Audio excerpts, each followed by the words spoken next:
November 2024 kita akan Pilkada DKI Jakarta. Pastinya ini akan seru juga nih Abang, sama serunya lah seperti Pilpres nanti. Pastinya karena Abang dari sebelumnya juga sempat menjadi wakil gubernur dari Anies Baswedan. Ini apakah kemudian nanti Abang akan maju kembali Bang di Pilgub DKI Jakarta? Jadi yang pertama ya kami DKI Jakarta ya masih fokus menuntaskan rekapitulasi perhitungan perolehan suara Pilpres, Pileg ya maupun DPRD.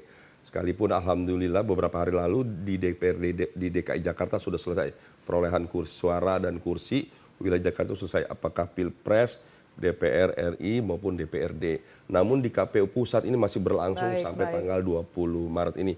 Jadi kita hormati ini proses ini biar berlangsung. Dan kedua, kalau ditanya apakah saya maju tidak, jadi begini. Yang pertama saya pribadi ya, saya pribadi diajarkan oleh orang tua, juga agama tentunya kita tidak boleh meminta-minta jabatan. Ya. Apalagi kasakusuk, apalagi manuver-manuver itu tidak baik ya, apalagi di bulan Ramadan ya, tidak bolehlah cari-cari. Di bulan Ramadan ini kita ini beribadah, sadaqah, cari keberkahan, cari ridha Allah. Sekalipun ini suasananya selesai Pilpres ya tentu kita bersyukur perolehan Pilpres alhamdulillah Pak Prabowo Gibran menang. Kemudian juga ke depan di seluruh Indonesia akan melangsungkan Pilkada serentak ya tanggal 27 November 2024 ini. Namun mari kita sikapi ini secara baik sambil mengisi bulan suci Ramadan, tentu proses ini kita akan lalui. Tentu saya pribadi orang yang tidak pernah minta-minta ya, kami diajarkan. Dan saya sebagai ketua DPD DKI Jakarta akan mengikuti ya, kami semua, bukan cuma saya, kami sejajaran, bahkan semua kader di Gerindra ini, kami sudah dibiasakan oleh pimpinan, Pak Prabowo, Pak Dasko, Pak Muzani, Pak Hasim, dan lain sebagainya. Kami ini menjadi kader harus tertib, ya, harus disiplin, harus patuh. Kita ikut Pak Prabowo lah ya. Kita teladani Pak Prabowo. Teladan Pak Prabowo itu bagi Partai Gerindra ini wajib ya. Apalagi bagi seluruh masyarakat Indonesia juga semua ingin bisa seperti Bapak Prabowo. Menjadi orang yang baik, yang tulus, yang bijaksana, yang negarawan, yang tidak pernah minta-minta. Yang selalu bangkit, jatuh, bangun, bangkit lagi, dan menang. Nah, itulah kira-kira seluruh kader harus seperti itu. Jadi kembali ke saya akan patuh, taat, mengikuti apa yang menjadi kebijakan partai. Siapapun nanti yang diusung sebagai calon gubernur maupun wakil gubernur kita dukung bersama-sama. Abang, ini iya tadi bicara memang kami juga sebagai masyarakat, warga gitu ya menghargai ada proses yang tadi Abang sudah sampaikan yang bahwa Abang harus patuh kepada partai. Tapi kan diskusi-diskusi keramaian-keramaian di masyarakat ini ramai Abang. Ada nama Bang Riza gitu ya, Bang Riza Patria dari Partai Gerindra. Lalu tadi ada nama Anies Baswedan gitu ya yang mungkin katanya akan diusung oleh PKS gitu ya.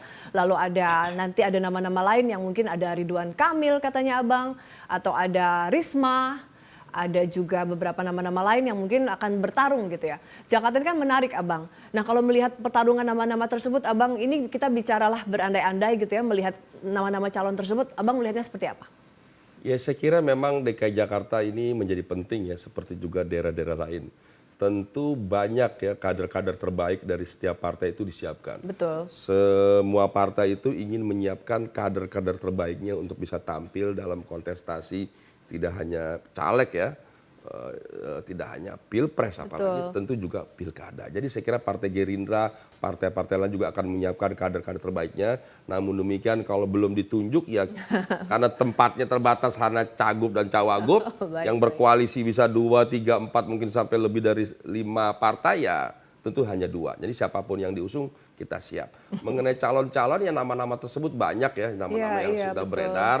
Saya kira semua punya kesempatan yang sama, punya kelebihan dan kekurangan masing-masing. Nanti tinggal bagaimana koalisi partai menyepakatinya, menyusun program-program, visi misi dan program yang bisa diterima oleh masyarakat. Dan pilihan-pilihannya semua baik-baik saya kira, kader-kader putra-putri terbaik bangsa. Baik Abang, ini Abang wise banget jawabnya.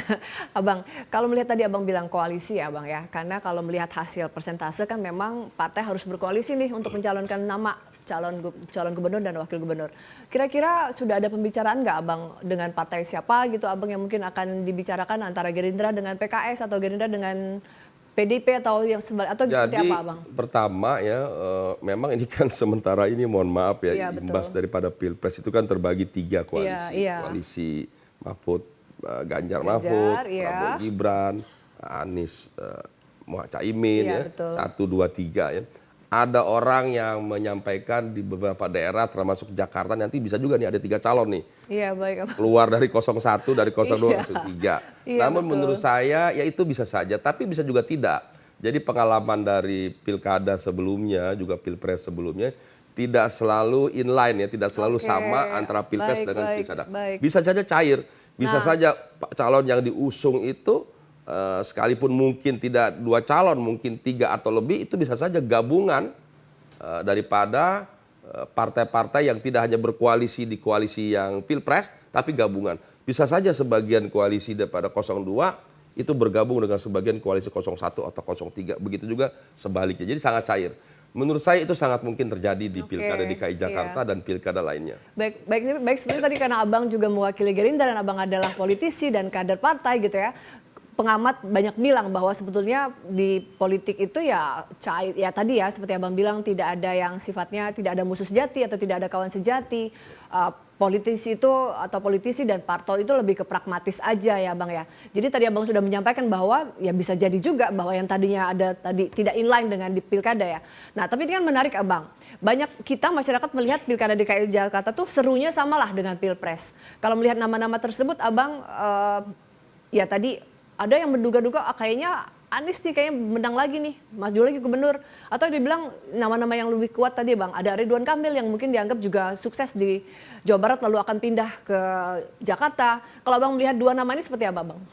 Ya jadi Pak Anies kan ya pernah 1 periode capres, memang orang masih bertanya-tanya ya. Betul. Apakah Pak Anies nyalon lagi di Iya, Jakarta iya.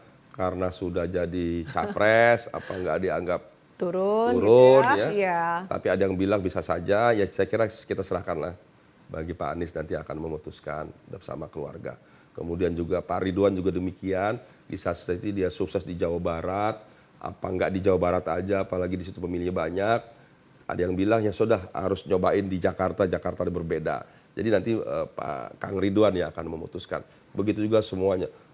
Bu Risma juga begitu. Ada yang bilang bisa saja ngusung di Jakarta, ada yang bilang kenapa nggak di Jawa Timur. Jadi semua ini ya plus minus lah ya antara pilihan-pilihan ya.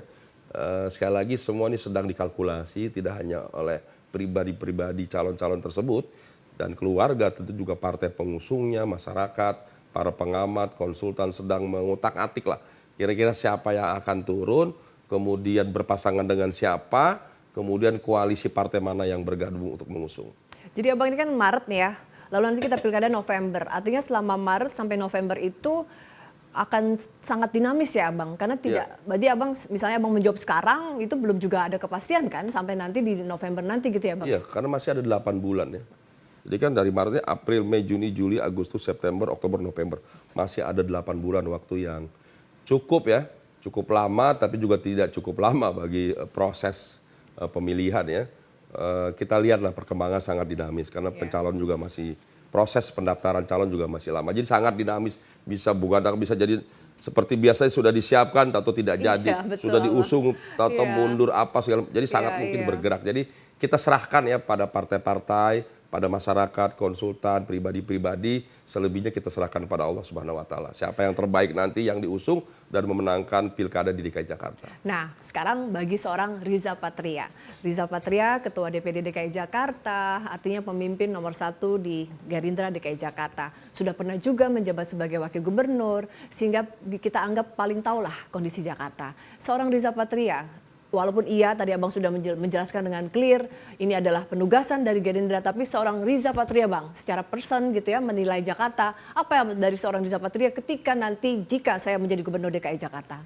Jadi DKI Jakarta itu kan masalahnya seperti kita ketahui ya, pertama itu banjir ya, kedua itu macet ya, ketiga itu polusi udara ya, keempat itu masih ada masalah sampah ya, kelima yang tidak kalah penting juga masalah tenaga kerja ya. Nah ini juga tantangan-tantangan palingnya 5 besar ini. Di samping mungkin masih ada masalah lain seperti pendidikan masih terus harus ditingkatkan, kesehatan.